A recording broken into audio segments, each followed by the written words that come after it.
कि किसी ने बहुत बड़ी गलती कर दी है मेरे साथ, बहुत बड़ा अन्याय कर दिया है कि पूरी दुनिया को एक तरीके से बनाया और मुझे इस अलग तरीके से बनाया, और कोई मुझे बताता कि मेरे शरीर के इस अंग की वजह से मैं ऐसा हूँ तो मैं उसको निकाल के फेंक देता।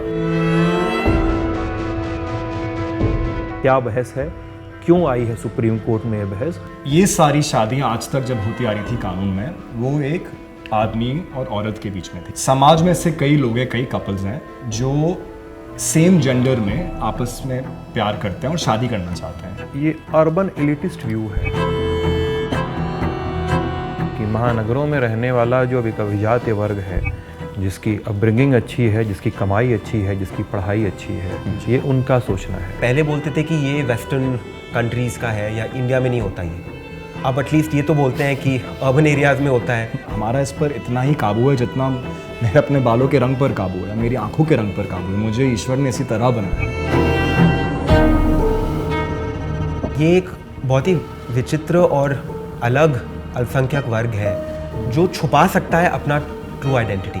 आप और किसी को भी देख लीजिए, कास्ट, क्रीड, रिलीजन, बर्थ से ही उनकी जो भी पहचान है वो पब्लिक है, वो छुपा नहीं सकते। इसको जब थोड़ी ऑक्सीजन मिलेगी, इसको थोड़ी आप इसको सम्मान देंगे, इनको अपनाएंगे तो और लोग निकलेंगे। वो बस छुपे हुए हैं डर के मारे और अंदर ही अंदर इनको ये बात खाई जा रही है। तो एक ज़माने में बाल विवाह हुआ करता था, छोटे बच्चों की शादी हो जाती थी। इसका मतलब किया ना हमने, बिल्कुल शादी की परिभाषा कोई जमी हुई थोड़ी ना है। कि मेरी मम्मी मैं जब छोटा था तो एक ऑफिस में काम करती थी, तो बड़ी चर्चा होती थी घर में, लोगों को बड़ी तकलीफ होती थी कि बताइए काम करती है, घर पे नहीं है, बच्चे बिगड़ जाएंगे।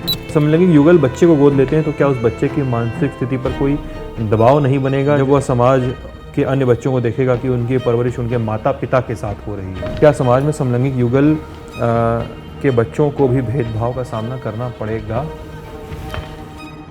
लड़ाई लंबी है शायद।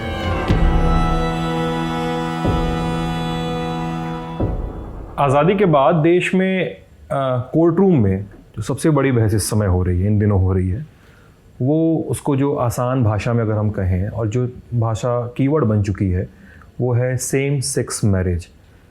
समाज के परिवर्तन को लेकर सबसे बड़ी बहस इसे कहा जा सकता है। भारतीय परंपरा, भारतीय जो सेटअप है मैरिज का, भारत में मौजूद धर्मों को लेकर जो मान्यताएं हैं, उन सब के बीच कुछ लोग सुप्रीम कोर्ट पहुंचते हैं। वो कहते हैं कि हमें विवाह करने का, शादी करने का अधिकार दिया जाए क्योंकि हम एक दूसरे से प्यार करते हैं। कितनी अच्छी बात है कि दो लोग जो प्यार करते हैं वो शादी करना चाहते हैं। कितनी अच्छी बात है कि दो लोग प्यार करते हैं, उनमें ये भेद नहीं है कि सामने वाले का जेंडर क्या है, सामने वाले का लिंग क्या है, उनके पार्टनर का जेंडर आइडेंटिटी क्या है, उनके पार्टनर की, वो किस लिंग से पहचाने जाते हैं उनके पार्टनर, इसमें कोई विभेद नहीं है। सेम सेक्स मैरिज का जो पूरी बहस है, जो सुप्रीम कोर्ट में चल रही है, संवैधानिक पीठ सुन रही है, जिसको स्वयं CJI chief justice of India Chandrachud head कर रहे हैं। उसमें SR भट्ट हैं, SK कौल हैं, हिमा कोहली हैं और PS नरसिम्हा हैं। ये लोग उस पूरे मामले को सुन रहे हैं। उस पूरे मामले को कोर्ट तक ले जाने वाले कई सारे याचिकाकर्ता हैं। उनमें से एक याचिका दायर करने वाले 2 याचिकाकर्ता हमारे साथ बैठकी के इस एपिसोड में हैं, उत्कर्ष और कोटिया। बहुत बहुत शुक्रिया हमसे बात करने के लिए। बहुत बहुत शुक्रिया बुलाने के लिए। उत्कर्ष जी फ्रेम में राइट में है और कोटिया लेफ्ट में है। तो पहले तो मैं एक बेसिक सा पहले मामला समझता हूँ, ठीक है। बैठकी में हम लोग थोड़ा सा इजी हो जाते हैं। ये इंटरव्यू नहीं है, हम ऐसा कुछ सवाल जवाब नहीं है। सवाल जवाब करूँगा ही, पत्रकार हूँ तो ऐसे पोक करने की आदत पड़ गई है थोड़ी सी, है ना। तो लेकिन मैं भी थोड़ा सा समझना चाहता हूँ। और मैं और बहुत सारे लोग जो भी इस रूम में लोग बैठे हैं, प्रोड्यूसर्स और हैं और कैमरा पर्सन जो भी बैठे हैं, बहुत सारे लोग कहीं ना कहीं किसी न किसी रूप में उस परिवेश से जुड़े हैं जिनको लेस्बियन क्या है, गे क्या है, क्वियर क्या है, इस पूरी सोसाइटी का ये डिस्कशन क्या है, उनको नहीं पता है। भारत के बहुत बड़े हिस्से के लिए अभी भी उनको इसको बीमारी कह के टाल देना या टरका देना बहुत आसान है। तो हो सकता है कि मेरे सवाल कुछ मेरी उस अपब्रिंगिंग का हिस्सा हो। मैं बड़ा हुआ हूँ बॉयज़ स्कूल में लड़कों के साथ, और मेरी हो सकता है अपब्रिंगिंग में मेरे सवालों में कहीं झलके तो मैं अभी से ही आपसे कान पकड़ के माफ़ी मांगता हूँ, और गलती होगी तो प्लीज़ मुझे सुधारिएगा। सबसे पहले ये जो सुप्रीम कोर्ट में बहस चल रही है वो है क्या, क्या बहस है, क्यों आई है सुप्रीम कोर्ट में ये बहस, और जो मैंने कहा, जो मुझे लग रहा है जितना पढ़ने के बाद, कि ये सच में देश की सबसे बड़ी बहस है आज़ादी के बाद समाज के लिए। बहुत सारी बहसें हुई हैं, ये भी एक उतनी ही बड़ी बहस है। पहले तो मैं कोर्ट वाला, इसलिए आपकी तरफ मैंने आपकी तरफ कर दिया क्योंकि आप वकील हैं। मैं कोशिश करूंगा। पहले तो मैं कहना चाहता हूँ कि मैं भी बॉयज़ स्कूल में पढ़ा हूँ, मेरे पिताजी फौज में थे, तो वो भी थोड़ा वहाँ पे थोड़ा हाइपर मास्कुलिन थोड़ा एनवायरनमेंट होता है। मैंने क्रिमिनल लॉ किया था, वहाँ पे भी थोड़ा ज़्यादा मास्कुलिन एनवायरनमेंट है, तो मेरी भी सोच वैसी थी और मुझे भी बहुत सीखना पड़ा। और ये पूरा प्रोसेस हम सब समाज समझ रहे हैं, एक दूसरे के मतलब अनुभव समझने की एक कोशिश है। तो अगर मुझसे भी कोई गलती हो जाए, क्योंकि बहुत लोग बोल रहे हैं, हम उन लोगों के बिहाफ पर बोल रहे हैं, तो मुझे भी मतलब माफ़ करें। तो पहला सवाल जो आपका है कि इस केस का मुद्दा क्या है। अभी तक हमारे समाज में 2 तरह के कानून हैं जिसके अंदर आप शादी कर सकते हैं। एक तो है स्पेशल मैरिज एक्ट, जो एक सेक्युलर लॉ माना जाता है, और दूसरा है आपके पर्सनल लॉज, कि अगर आप धर्म के अंदर शादी करना चाहते हैं तो हिंदू मैरिज एक्ट, मुस्लिम marriage act, Christian marriage act, आपका धर्म क्या है उसके आधार पर आपकी शादी होती है। अब ये सारी शादियाँ आज तक जब होती आ रही थी कानून में, वो एक आदमी और औरत के बीच में थी, एक लड़का लड़की के बीच में थी। पर समाज में ऐसे कई लोग हैं, कई कपल्स हैं जो सेम जेंडर में आपस में प्यार करते हैं और शादी करना चाहते हैं। तो 2 मर्द, 2 औरतें, ट्रांसजेंडर, जो अपना जेंडर उनका जो है वो उनके बायोलॉजिकल सेक्स से मैच ना करता हो, तो वो जेंडर, तो तरह तरह के अलग अलग भी लोग हैं जो उस तरह से प्यार महसूस नहीं करते हैं, जो ऑपोजिट जेंडर से आकर्षित नहीं बल्कि अपने ही जेंडर से आकर्षित होते हैं। वो उन लोगों का समूह सुप्रीम कोर्ट आया है और कहा है कि हमें भी शादी करने की इजाज़त दी जाए। और हमारी पिटिशन और कुछ लोगों की पिटिशन कह रही है कि हम पर्सनल लॉ में नहीं जा रहे हैं, वो धार्मिक जितने भी कानून हैं, हिंदू मैरिज एक्ट, मुस्लिम मैरिज एक्ट वगैरह में नहीं जा रहे हैं। जो स्पेशल मैरिज एक्ट है वो इस पर्पज़ के लिए बनाया गया था कि जिनकी शादियाँ धार्मिक शादियों में मतलब ना इंक्लूड हो सके, उनको ये शादी करने का हक हो। तो जो इंटरफेथ कपल हो, इंटर कास्ट कपल हो, या जो नास्तिक लोग हों जो धर्म में शादी ना करना चाहते हैं, उन सब की शादी के लिए प्रावधान और ये कानून बना है। तो हमारी कोर्ट से ये विनती है कि हमें भी शादी करने का हक दिया जाए इस कानून के अंदर। तो कोर्ट ने उस सवाल पर बहस शुरू करी है कि क्या इन लोगों को जिनको अभी शादी करने का हक नहीं है, उनको सेक्युलर लॉ के अंदर, स्पेशल मैरिज लॉ के अंदर शादी करने का हक मिले या ना। ये बहस हो रही है जी। कब आई थी ये पिटीशन सुप्रीम कोर्ट में? तो 2018 में सेक्शन 377 जो इंडियन पीनल कोड का है, इसको डिक्रिमिनलाइज किया। उससे पहले ये कानूनी जुर्म था और सुप्रीम कोर्ट ने कहा कि ये गलत है और उसको हटा दिया। कि समलैंगिक संबंध ही गैर कानूनी थे उस कानून के डिक्रिमिनलाइज होने के पहले। जी हाँ, समलैंगिक संबंध अगर मैं सही अगर डिफाइन कर रहा हूँ तो 2 सेम सेक्स के बीच में अगर संबंध है तो वो क्राइम माना जाता था जी, इस कानून के डिक्रिमिनलाइज होने के पहले। मतलब आप जेल जा सकते थे। हाँ, आप जेल जा सकते थे गे होने के लिए या समलैंगिक होने के लिए। तो एक सुप्रीम कोर्ट ने कहा कि नहीं, ये मेरे ख्याल से दीपक मिश्रा थे उसमें, सीजीआई उसमें चीफ जस्टिस कौन थे मुझे याद नहीं, मुझे दीपक मिश्रा याद आ रहा है। और अभी जो सीजीआई है चंद्रचूड़ उसमें बेंच में शामिल थे और उन्होंने ओपिनियन लिखी है उसकी। हाँ, जी, उन्होंने उसकी ओपिनियन लिखी थी और उन्होंने कहा कि नहीं, ये क्राइम नहीं होगा। जी प्लीज बताइए ना। तो उसके बाद मतलब समाज में काफ़ी परिवर्तन आया, काफ़ी बदलाव आया और फिर लोग और बाहर आना शुरू हुए, क्योंकि जो समाज की जो कानून की निंदा थी वो हट गई, जो टोक थी वो हट गई। तो लोगों को और आत्मविश्वास आया कि शायद हमें लोग अपनाएं और लोग सामने आए और अब इसको एक कदम आगे ले जाना चाह रहे हैं। कि एक बात है कि आप कहेंगे कि हम आपको जेल में नहीं डालेंगे, पर अगर आपको वही हक मिलने चाहिए जो बाकी लोगों को मिलते हैं समाज में, और हम पूरे कंप्लीट सिटीजन्स बन सके हमारे गणतंत्र में, हमारे कॉन्स्टिट्यूशन के अंदर, तो हम अगली विनती ये है कि हमें वो सारे हक दिए जाएं जो बाकियों को ऑलरेडी मिलते हैं। हम कोई विशेष हक नहीं मांग रहे हैं, हम कह रहे हैं कि जो हक लोगों को ऑलरेडी मिल रहे हैं स्पेशल मैरिज एक्ट के अंदर, हमें भी वो हक दिए जाएं। तो पहली पिटिशन तो कुछ लोगों ने 2018 के जजमेंट के बाद पिटिशंस फाइल करी हाई कोर्ट में। हम लोगों ने सुप्रीम कोर्ट में फाइल करी नवंबर-दिसंबर लास्ट ईयर में।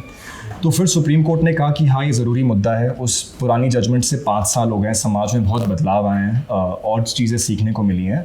तो जितने भी हाई कोर्ट की पिटिशंस हैं उनको ऊपर बुला लिया और हमारी पिटिशंस के साथ जोड़ के बहस शुरू करी दिसंबर जनवरी में, जब नोटिस इशू होना शुरू किए। समय दिया सबको कि अपने वो प्लीडिंग्स फाइल करें, तो अपने रिटन सबमिशंस फाइल करें, सरकार अपना रिप्लाई फाइल करे। तो पहले केस में क्या होता है कि जो रिटन कागज़ होते हैं वो कंप्लीट होता है, तो वो मार्च तक कंप्लीट हुए और उसके बाद बोला कि अप्रैल में अभी आपकी फाइनल आर्गुमेंट शुरू होगी, तो दोनों साइड से बहस शुरू होगी। तो इसलिए इस हफ्ते मंगलवार को इस बात पर पूरी बहस शुरू हुई कोर्ट में। अच्छा, आज हम गुरुवार को बात कर रहे हैं, तो यह तीसरा दिन था। तीसरा दिन था। ठीक है। मैं थोड़ा सा बातचीत को अगर पर्सनल लेवल पे ले जाऊं तो आप लोगों की कहानी पे। जी बिल्कुल। कंफर्टेबल? जी बिल्कुल। मैं सवाल पूछूं कि आप लोग खुद से बताना शुरू करेंगे? मतलब मैं बीच बीच में कहीं मुझे लगेगा तो मैं आप लोगों से पूछ लूंगा, कोई कड़ी छूटेगी। हाँ, आप सवाल। उत्कर्ष और कोटिया जी की स्टोरी क्या है? सवाल इतना ही था। तो हम लोग 15 साल पहले मिले, तब से साथ हैं। 2008 में हंसराज कॉलेज, दिल्ली यूनिवर्सिटी। अच्छा, क्या पढ़ाई कर रहे थे? इकोनॉमिक्स ऑनर्स दोनों ही। अच्छा, मैं सीनियर था। हाँ, ये सीनियर था। थर्ड ईयर में। अच्छा, मैं फर्स्ट ईयर में बस उस समय आया ही था। रैगिंग तब नहीं ली होगी इन्होंने? रैगिंग का डर, रैगिंग ले रहे होंगे। नहीं, रैगिंग का डर था, बट रैगिंग कम हुई थी उस समय तक। बहुत ही मुद्दा हो गया था कि रैगिंग चलती है कॉलेजेस में, नहीं होनी चाहिए, तो काफ़ी मतलब अवेयरनेस थी। और सच्चाई है कि हम रैगिंग वाले थे नहीं, हमें आती नहीं रैगिंग करना। हमारी रैगिंग होती थी तो मैं कहाँ से करता ragging? I think ragging hostel में ज़्यादा होती है। मैं हॉस्टल में, और तो मैं मतलब डे में कम होती थी। बट तो हम लोग 2008 में मिले, फर्स्ट ईयर में मैं था। और पहले हम लोग दोस्त बने। हम लोग दोनों डिबेटिंग बहुत करते थे, डिबेटिंग सोसाइटी। मतलब मैं जोक करता हूँ कि बीए डिबेटिंग में ही किया है मैंने, इकोनॉमिक्स में कम। वो काफ़ी एक सेंट्रल पार्ट रहता था। आपने वाद विवाद में बीए कर लिया? जी, ओके। मैं उसको हिंदी में पुट कर रहा था। वो कहना ज़्यादा ठीक रहेगा, क्योंकि इकोनॉमिक्स उस समय मतलब फोकस बिल्कुल लाइफ का, क्योंकि एक नई चीज़ थी, मैंने कभी स्कूल में की नहीं थी डिबेटिंग। अच्छा। बहुत मज़ा आता था उस समय। बहुत कॉमन इंटरेस्ट थे, इकोनॉमिक्स, करंट अफेयर्स। तो इन सब चीज़ों पे हम लोग काफ़ी मतलब बातचीत करते थे। आप क्या सर कहते थे इनको? आप तो सीनियर थे। नहीं सर नहीं कहते थे, उत्कर्ष कहते थे। तब तब भी। और आई थिंक बिल्कुल साधारण कॉलेज लव स्टोरी जैसे होती है, बिल्कुल वैसे ही थी। बस एक डिफरेंस था कि हम किसी को बता नहीं सकते थे कि हम साथ हैं। तो 2008-9 में हम लोग साथ थे। हम लोग ने हमारा रिश्ता मतलब स्टार्ट हुआ, बना। बादल गरजे जैसे कहा कि एक फर्क हाँ, हमारे बारिश रिश्ते में और जैसा बादल हुआ, गरजे। और दरअसल ये अभी कैमरे पता नहीं माइक पे आ नहीं रहा होगा मुझे, लेकिन यहाँ पे अभी ना बारिश वारिश हो रही है नोएडा में, तो सिर्फ वो बादल गरजे वो जोर से आवाज आ रही है, तो उत्कर्ष उस पर जोक कर रहे हैं। और आई थिंक 6 साल तक हमने किसी को नहीं बताया था, ना ही परिवार को, ना ही दोस्तों को। अच्छा। आई थिंक 2014 में हमने बस एक दोस्त को बताया, जो हम दोनों का बहुत अच्छा दोस्त था। तो अभी दोस्त हैं वो? अभी भी दोस्त हैं। अभी का दोस्त था इसलिए मुझे नहीं, तब से हमने और लोगों को भी ऑफ कोर्स बता दिया। अब तो पेटिशन ही हमारी है। तो बस यही डिफरेंस था। I think you know, just like any other couple हम लोग मिले। और शुरू से ही था कि I think life long companionship है हमारी, क्योंकि हमारे स्ट्रगल स्कूल में बहुत सिमिलर थे। जब हम मिले उससे पहले हमारे स्ट्रगल्स हम लोग एक अलोन ही डील करते थे कि हम डिफरेंट हैं, हम अट्रैक्टेड हैं टू द सेम सेक्स। तो इसके बारे में हम किसी को बता नहीं पाते थे, कोई आउटलेट नहीं था, डर लगता था किसको बताएं। और काफ़ी बार ऐसा भी लगता था कि पढ़ने का क्या फ़ायदा, हम लोग ठीक ठाक थे पढ़ाई में, एम्बिशियस थे कि कुछ करना है, अच्छे स्कूल जाना है, अच्छी नौकरी में काम करना है। बट आई थिंक एक बहुत डिस्करेजमेंट मिलता था कि पढ़ लेंगे, मेहनत कर लेंगे, सब कुछ हासिल कर लेंगे, बट इसका फाइनली क्या निकलेगा, क्योंकि पर्सनल लाइफ वो हो नहीं पाएगी हमारी, जो हम चारों ओर देखते हैं, मूवीज़ में, किताबों में पढ़ते हैं, अपने घर में देखते हैं, अपने दोस्तों के परिवारों को देखते हैं। तो एक वो बिल्कुल ही फ्रीज कर देती थी वो डिस्करेजमेंट कि कुछ हो तो नहीं पाएगा, जब तक हम लोग एक दूसरे से मिले, क्योंकि फिर हमारा इतना कॉमन ये स्ट्रगल था। तो इन द सेंस कहते हैं कि आर कमिंग आउट, कि पहली बार किसी को बताना कि मैं गे हूँ, वो उत्कर्ष ही था और उत्कर्ष के लिए मैं ही था। तो उसके बाद से वो इतनी फंडामेंटल बॉन्डिंग थी कि उसी यंग एज पे 20-21 पे लगा था कि अब मिल गया है, जो लाइफ लॉन्ग कंपेनियनशिप चाहिए थी वो मिल गई है। अच्छा, मतलब मैं इसको समझना चाह रहा हूँ थोड़ा सा, अपने इसके इस पूरी बातचीत को थोड़ा सा और ब्रेक डाउन करके मैं कुछ चीज़ें यहाँ शायद पूछूंगा आपसे। जैसे आप बता रहे हैं कि 6 साल बाद आपने घर में बताया, तो 6 साल तक तो मतलब जब घर में सवाल पूछे जाते होंगे आप लोगों से, मतलब एक होता है ना, मतलब मैं जितना समझता हूँ, मैं वाराणसी से पढ़ा लिखा, तो वहाँ पे इतना ऐसा माहौल नहीं है कि हमसे ये पूछा जाए कि भाई क्या तुम्हारी कोई गर्लफ्रेंड है, तुम्हारा कोई बॉयफ्रेंड है, लड़की नहीं पूछा जाता। वो बनारस में इतना नहीं था, अभी भी नहीं है।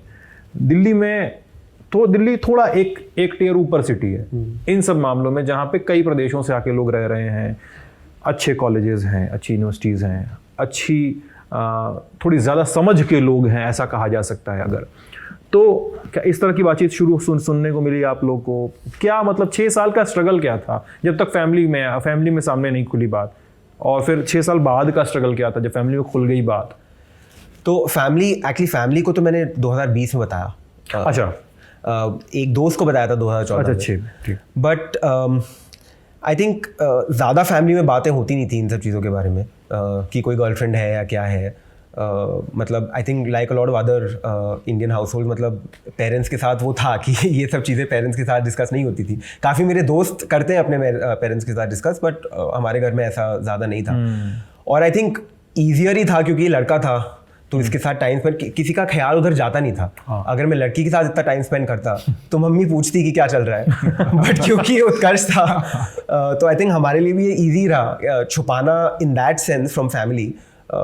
इतना मुश्किल नहीं था। बट हाँ, हमेशा अंदर से ये लगता था कि सबसे महत्वपूर्ण पार्ट हमारी लाइफ का यही है कि हम एक साथ हैं, हमें एक दूसरे की कंपेनियनशिप मिल गई है, बट हम वो ही नहीं शेयर कर पा रहे हैं किसी के साथ, और दोस्तों के साथ भी नहीं। ठीक है, पेरेंट्स को बाद में बता दें, बट हमें उस समय ये भी लगता था कि एक डर लगता था कि प्रोफेशनल लाइफ में क्या बैकलैश होगा, क्योंकि आप उदाहरण नहीं देखते हैं। जैसे मैं इकोनॉमिक्स की पढ़ाई कर रहा हूँ, मैं भी PhD कर रहा हूँ इकोनॉमिक्स में।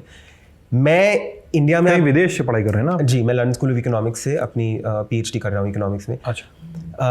आप इंडियन पॉलिसी मेकर्स को देख लीजिए, बड़े बड़े जो चीफ इकोनॉमिक एडवाइजर रहे हैं, RBI गवर्नर हैं, फाइनेंस मिनिस्टर रहे हैं, उनमें से मैंने नहीं देखा कि कोई समलैंगिक है या कोई आउट इन ओपन समलैंगिक है। या पॉलिटिक्स में ही देख लीजिए, जो हमारे करंट अफेयर्स के इंटरेस्ट हैं, या पब्लिक लाइफ में कहीं भी देख लीजिए। आई थिंक फिल्मों के अलावा, और फिल्मों में भी अब लोगों ने बात करनी शुरू की है, पर आई थिंक मिड 2000s में वो भी नहीं होता था।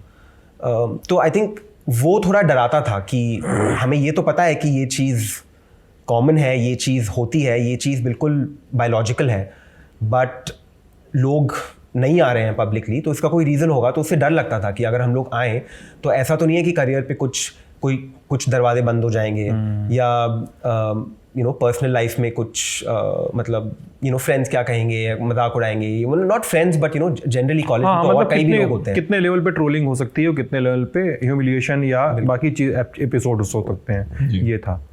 और फिर फैमिली में पता चला तो क्या हुआ? मतलब if you comfortable in sharing. बिल्कुल। आई थिंक मेरे पेरेंट्स का रिएक्शन तो बहुत ही अच्छा था। वो मुझसे यही बार बार कहते थे कि इतना क्यों रोके तुम, इतनी टेंशन क्यों पाली। 12 साल हो गए थे हम लोगों को साथ रहते हुए, उन्होंने हमें साथ बड़े होते हुए देखा है। वो उत्कर्ष को बहुत अच्छी तरह जानते हैं, उत्कर्ष के पेरेंट्स को बहुत अच्छी तरह जानते हैं। अच्छा। हम लोग एक दूसरे के घर पे बहुत रहते थे, पेरेंट्स भी मिलते थे। तो एक जान पहचान थी। जब मैंने उन्हें बताया तो ऐसा नहीं लगा कि मैं किसी आदमी के साथ हूँ, मतलब वो उत्कर्ष ही है जिनको वो बहुत अच्छी तरह जानते हैं। तो एक तो ये बात थी। एक दूसरा, मेरे फादर ने इमीडिएटली कहा कि अच्छा, उत्कर्ष के फादर और मदर को पहले क्यों बताया? अच्छा, इनके मदर को पहले बताया था? पहले बताता, मैं बताऊंगा आपको। अच्छा, ठीक है। तो आई थिंक रीज़न यही था कि हम लोग बस चाहते थे कि अब एक लाइफ का ये एस्पेक्ट है कि हम लोग साथ हैं और हमारी रिलेशनशिप हमने छुपा के रखी है कुछ लोगों से, पर बाकी जो भी ज़िंदगी के एस्पेक्ट्स हैं, प्रोफेशनल एस्पेक्ट्स, पढ़ाई लिखाई के एस्पेक्ट्स, उनमें हम लोग बहुत कॉन्फिडेंट और एक स्थिर होना चाहते थे इससे पहले कि हम लोग ये स्टेप लें, ताकि कोई भी बैकलैश हो, 1% भी हो। ऐसा नहीं है कि हमारे परिवार ने या दोस्तों ने हमें ऐसा महसूस करवाया हो कि बताओगे तो मुश्किल होगी टाइप्स, ऐसा कभी भी कुछ नहीं था। बट 1% चांस भी हम लोग नहीं लेना चाहते थे कि अगर बैकलैश हो तो बाकी सब ठीक रहे, ताकि हम एक कॉन्फिडेंट फुटिंग पे वो झेल सके। बट ऐसा कुछ भी नहीं हुआ। मतलब पेरेंट्स, सिस्टर बहुत सपोर्टिव हैं। अच्छा। और बहन है, भाई बहन भी? एक बहन है मेरी। अच्छा जी। उन्हीं को सबसे पहले बताया था 2018 में। अच्छा, बहन को पहले बताया? बहन को, उसने नहीं बताया मम्मी पापा को। फिर मैंने 2020 में कोविड में मैं उनके साथ 4 महीने था क्योंकि सब रिमोट था। तो मैंने कहा बता ही देते हैं। मैंने कहा दीदी को बोला कि तुम आ जाओ पहले, वो उस समय बैंगलोर में रहती थी। अच्छा। ताकि डैमेज कंट्रोल कुछ करना हो तो you can do that, but इसकी कोई नौबत नहीं आई। और parents are very supportive. I think we are both very lucky कि हमारे पेरेंट्स बहुत ही सपोर्टिव हैं इस बात के। अच्छा, कितनी सुंदर बात है। आप बताइए ना। तो मैं अपनी ज़िंदगी को 2 हिस्सों में डिवाइड करता हूँ, जिससे मैं कहता हूँ प्री कोटिया और पोस्ट कोटिया। क्योंकि कोटिया से मैं मिला जब मैं करीब 19-20 साल का था। प्री कोटिया फेज जो था बचपन का, वो बहुत कठिन था मेरे लिए। मैं बॉयज़ स्कूल में पढ़ा हूँ, मेरे पिताजी फ़ौज में थे, तो वो वातावरण थोड़ा मुश्किल था मेरे लिए। और जब एहसास होने लगा कि मैं लड़कों की तरफ आकर्षित होता हूँ, मैं 12-13 साल का था, सबको तब एहसास होने लगता है, तो लगा कि किसी ने बहुत बड़ी गलती कर दी है मेरे साथ, बहुत बड़ा अन्याय कर दिया है कि पूरी दुनिया को एक तरीके से बनाया और मुझे इस अलग तरीके से बनाया। और कोई मुझे बताता कि मेरे शरीर के इस अंग की वजह से मैं ऐसा हूँ, तो मैं उसको निकाल के फेंक देता अपने आप से। क्योंकि अब इतनी नफरत थी आपके आसपास, इतना मजाक था। आप उस ज़माने की पिक्चर देखिए, कल हो ना हो, कांताबाई, दोस्ताना, इतनी नफरत, इतना मजाक कि बहुत इतनी मासूम उम्र में 12-13 साल का था कि दोस्ताना तो वो अभिषेक बच्चन और जॉन अब्राहम वाली। जी। वो तो मुझे बड़ी बेकार मूवी लगती है। वो मॉकिंग है, वो पूरी मजाक बना दिया था वो उसको। बहुत वाहियात मूवी है। और फिर आपको लगता है कि मतलब अगर लोग मेरी सच्चाई जानेंगे तो मेरे साथ भी यही व्यवहार होगा, मुझे घर से निकाल देंगे। एक लगातार डर ये रहता था कि मुझे सब छोड़ देंगे, कि मैं बिल्कुल अकेला हो जाऊंगा, परिवार वाले, दोस्त वगैरह। तो वो समय बहुत मुश्किल था और मैं पढ़ाई में अच्छा था। और जैसा कोटिया ने कहा, लगता था कि मैं क्यों समय बर्बाद कर रहा हूँ, कुछ नहीं निकलने वाला इससे, मेरी ज़िंदगी में कोई खुशी नहीं आने वाली है। और कोई मतलब आप जितने पिक्चरें देखते हैं जिसमें जिस तरह की खुशी दिखाई जाती है कि आपकी शादी होगी, बच्चे होंगे, परिवार होगा, वो सब मेरे नसीब में नहीं है और तुम भूल जाओ इसको। तो बहुत बहुत उदासी थी, बहुत निराशा थी। और ये भी था कि उस ज़माने मतलब मैं शायद डिप्रेस था, बट उस ज़माने में उसकी कोई भाषा नहीं थी डिप्रेशन की, कोई मेंटल हेल्थ पे चर्चा नहीं होती थी। तो बिल्कुल अकेला था मैं, ना तो किसी टीचर से बोल सकता था, ना किसी दोस्त से बोल सकता था।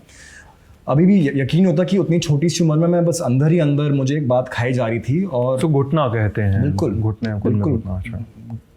मतलब दम ही घुटता था एक तरीके से। और बहुत मतलब शेम बहुत थी इस बात पे, क्योंकि आप समाज की जो सोच है उसको इंटरनलाइज कर लेते हैं और उसको फिर एक तरह से उसको अपने आप से निकालना पड़ता है गर्व महसूस करने से पहले। तो वो साल बहुत मुश्किल थे, बहुत कठिन थे। और कॉलेज तक मैं थोड़ा खो गया था, मैं भटकने लग गया था कि क्या हो रहा है ज़िंदगी में, मतलब बहुत मुश्किलें आने वाली हैं, कोई फ़ायदा नहीं है। बहुत लोग मैं सोचा था कि तुम बाहर चले जाओ, बाकी लोग को देखता था कि देश छोड़ दिया क्योंकि यहाँ पे तुम्हें नहीं अपनाएंगे। और मैं मतलब पिताजी फ़ौज में, इसके पिताजी मतलब सरकार में थे, तो थोड़े मतलब पब्लिक सर्विस बैकग्राउंड्स हैं कि वो कभी अभिलाषा नहीं थी कि बहुत पैसे कमाएंगे, देश के बाहर जाएंगे, यहीं पर रहना था। तो इसलिए उससे भी दिक्कत आती थी कि क्यों छोड़ के जाऊँ, मेरा देश, मेरे सारे मतलब दोस्त यहीं पर हैं। फिर कोटिया से मुलाकात हुई और जब एहसास हुआ कि ऐसा एक इंसान और है जो मेरी मतलब सेम मुश्किलों से गुजरा है, और फिर एक तरह से मतलब बिल्कुल मेरी तरह है। जब प्यार होता है, मैं सोचा था कि स्टोरी सेम कैसे होती है जब वो मूवी पिक्चरों के गानों में अचानक गहराई दिखने लगती है, जो पहले आपको बड़े अजीब से चीज़ी से लगता है, और फिर सुनते हो कि कभी कभी ख्याल आया कि जैसे तुमको बनाया गया है मेरे लिए। आप लिरिक्स समझने लगते हो, लिरिक्स तो वो होने लगा, क्योंकि हम लोग दोनों राजनीति में बहुत शौक लगते हैं। ललन टॉप के भी बहुत बड़े फ़ैन हैं, न्यूज़ बहुत देखा करते थे। इसका बर्थडे 16 मई को पड़ता है, जिस दिन लोकसभा चुनाव के रिजल्ट आते हैं 2009 के बाद हर इलेक्शन में। तो हम सब दोस्तों को बोलते थे कि इसका फैमिली सीन है, ये बड़ा पारिवारिक मतलब किस्म का आदमी है। पर सबको भगा के मैं पॉपकॉर्न पेप्सी लेके इससे घर जाता था और हम लोग चुनाव के रिजल्ट देखते थे। 7:30 बजे शुरू रहता है, उठ के पूरा 4-5 स्क्रीन खोल के कि एक इस चैनल पे, एक ललन टॉप वगैरह, पूरा ऐसा किया है। और बिल्कुल मतलब यकीन नहीं हुआ कि ऐसा कोई और है जो मेरी तरह मतलब इतनी रुचि रखता है राजनीति में, पॉलिटिक्स में, इकोनॉमिक्स में। दोनों इकोनॉमिक्स पढ़ रहे थे और थोड़ा मतलब आत्मविश्वास आने लगा। मतलब लगा कि जो आपको जो डर लगता है, जो एंजाइटीज होती हैं, वो थोड़ी दूर होने लगी। फिर लगने लगा कि चलो आप पूरी दुनिया आपके खिलाफ हो जाए, पूरा आपका परिवार आपको शायद मतलब छोड़ दे, पर कम से कम एक ये रिश्ता जो है जो आपके लिए रहेगा। और उसके बाद मेरी ज़िंदगी काफ़ी बदली। मतलब मैं कॉलेज में ठीक ठाक था, बट जैसे मैं कह रहा था, मैं थोड़ा खो रहा था, भटक रहा था। और बिल्कुल ज़िंदगी बदल गई उसके बाद। हम दोनों ने एक दूसरे हम हमेशा कहते हैं कि अपने बारे में इतने एम्बिशियस नहीं है जितना हम एक दूसरे के बारे में। ये मेरा सबसे बड़ा चीयर लीडर है, मैं इसका सबसे बड़ा चीयर लीडर हूँ। मतलब एक दूसरे को बहुत प्रोत्साहन देते हैं और बहुत ही खूबसूरत रिश्ता है। मतलब 15 साल हो गए, कई बार इतने साल बिताकर आप घे होने लगते हैं दूसरे इंसान से, लड़ाई झगड़े होने लगते हैं।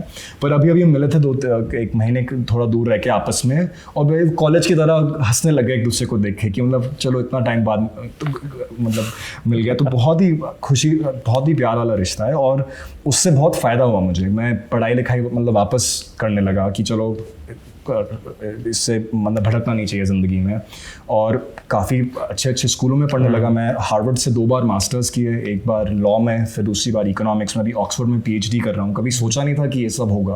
और ये मेरे परिवार वाले बोलते हैं कि तुमने इतनी पढ़ाई लिखाई कर ली इस रिश्ते के बावजूद, तुम्हारी सच्चाई के बावजूद। और मैं हमेशा कहता हूँ ये इस रिश्ते की वजह से हुआ है। बावजूद और वजह में जो अंतर बिल्कुल, कि इसका मेरी ज़िंदगी में बहुत बड़ा मतलब योगदान, रोल है एक तरह से। और मतलब काम भी अच्छा किया, मैं वकालत करता हूँ, बॉस्टन कंसल्टिंग ग्रुप में काम किया, बाहर काम किया। तो मतलब ज़िंदगी बदल गई और इस रिश्ते का बहुत ही बड़ा हिस्सा रहा है मेरी ज़िंदगी में। और यही इसलिए सुप्रीम कोर्ट के पास गए कि, और जैसे आप कह रहे थे कि कई बार पिक्चरों में हम जैसे देखते हैं ना, एक स्टेरियोटाइप डिपिक्ट होता है, उससे हम रिलेट नहीं कर पाते थे कि जितने भी लोग हैं वो सिर्फ मतलब फैशन में दिखाए जा रहे हैं और बॉलीवुड में दिखाए जा रहे हैं, और वो उनकी सच्चाई है और उनको भी अपनाना चाहिए, पर और कुछ दिखाई नहीं जा रहा था। और जब 2018 की जजमेंट बदली और लोग आना शुरू हुए, तो फिर एहसास हुआ कि एक्चुअली जो कम्युनिटी है ये बहुत बड़ी है, ये बहुत डाइवर्स है। इसमें तरह तरह के लोग हैं, कुछ वकील हैं, कुछ इकोनॉमिस्ट हैं, कुछ पत्रकार हैं, अलग अलग प्रोफेशन से आते हैं। और यही आशा है कि इन सामाजिक बदलाव से लोगों को एहसास हो कि हम उनके बच्चों की तरह ही हो सकते हैं, उनके घर में पैदा हो सकते हैं, हमारी भी वही कहानी है। और होपफुली आशा रखते हैं कि थोड़ा बातचीत से दिल जीत बदलेंगे और थोड़ा बदलाव आएगा। और हमें लेकिन वो बात रही गई कि आपके घर में पहले कैसे पता चला? जी वकील होना, ज़्यादा बोलने की आदत है। पर तो मेरी बहन थोड़ा ज़्यादा, छोटी बहन हमेशा ज़्यादा समझदार होती है ना, उसको पता लग गया था 2009-10 में, सबसे पहले उसको पता लग गया, उसने मुझे फिगर आउट कर लिया। और पता नहीं शायद फ़ोन में कुछ मैसेज पढ़ लिया, मुझे एग्जैक्टली डिटेल्स नहीं पता, बट उसको पता था। और ये फ़ोन में कोई मैसेज पढ़ लेता है, उसके बाद वो ना कोई पुराना तो छोटे फ़ोन होते थे ना, तो वो भी नहीं था सेटिंग कि आप नोटिफिकेशन लॉक हो फ़ोन तो ना है, तो वो सब मतलब है, मैसेज तो है। हाँ, तो उसको पता लग गया था, उसने मम्मी को बता दिया। तो वो अच्छा था एक तरह से। फिर मम्मी ने मुझसे पूछा, तो 2015-16 तक मम्मी और बहन को पता था, पापा को 2018 में बताया। और सच बोलूं, अगर 10-15 साल पहले जब रिश्ता शुरू हुआ तब बताता तो शायद बहुत मुश्किलें आती, क्योंकि समाज ही अलग था, लोग अलग थे। आप समझ ही आपकी अलग होती है। आप जो पिक्चरों में देख रहे हैं आपकी भी वही सोच होगी। इसलिए मैंने थोड़ा इंतज़ार किया कि मतलब माँ बाप की सोच बदलेगी, बहन की सोच बदलेगी, परिवार बदलेगा, और धीरे धीरे बताया। तो पापा को बताया 2018 में, और हर बार जब बताया तो बहुत प्यार मिला, बहुत सपोर्ट मिला, और यही कहा कि पहले क्यों नहीं बताया। पर ये था कि एक तो पहले सिर्फ उनको अलग से बताया, तो वो एक मेरा पहला कमिंग आउट था। दूसरा कमिंग आउट था जब हमने पिटिशन फाइल करी, तो तब था कि यार अब ये एक सीक्रेट नहीं है परिवार की, अब पूरी दुनिया जानेगी। अब मुझे भी अपने दोस्तों को बताना पड़ेगा। मेरे पिताजी फौज में, तो उनको अपने सारे फौजी दोस्तों को बताना पड़ेगा। तो एक दूसरा तरह का मतलब कमिंग आउट था। और तो और बातचीत हुई उसके बारे में। तो उन्होंने बोला कि करना है क्या सच में, औरों को करने दो, तुम क्यों कर रहे हो ये। पर लगा कि हमें इतना फ़ायदा हुआ है बाकियों की मेहनत से, जिन्होंने इस मूवमेंट पर 10-20 साल काम किया है। न्यास फाउंडेशन जैसी एक ऑर्गेनाइजेशन है, मतलब बिल्कुल ग्रास रूट्स पे, कम्युनिटी लेवल पर इतना काम करे, और उनकी वजह से हमारी ज़िंदगी में सुधार आया। और हम इतने प्रिविलेज्ड हैं, पढ़े लिखे हैं, कि हमें कोई इतना नुकसान नहीं पहुँचा सकता, कोई हम चोट नहीं पहुँचा सकता, कि लगा कि अब फ़र्ज़ बनता है, कर्तव्य बनता है कि अब हम भी कुछ करें। तो बातचीत करके समझाया कि नहीं, करना है इसमें, और हमारे लिए फ़ायदा है, हमारी कम्युनिटी के लिए फ़ायदा है, बदलाव आएगा। तो उसके बाद मान गए, पर ज़्यादातर प्यार और सपोर्ट ही मिला। तो क्योंकि उनको 18 में पता था, और अंकल को पता चला कि तब इन्होंने कहा कि उनके घर वाले के और फिर उसी दिन फिर पापा ने उत्कर्ष फादर को कॉल करके बात करी, यू नो, एंड मतलब दैट वाज वेरी नाइस कि मतलब पहले बहुत बार बात कर चुके हैं, मिल चुके हैं, बट एक बार ये कॉमन नॉलेज होने के बाद बात करना वो बहुत अच्छा था, अच्छा लगा। और उन्होंने कोई ऐसा कुछ फिल्म में डायलॉग तो नहीं, अब इस दोस्ती को रिश्तेदारी में मतलब लेते हैं? ऐसा कुछ नहीं हुआ? ऐसा कुछ नहीं हुआ। आई होप कि इस केस के बाद कर सकें।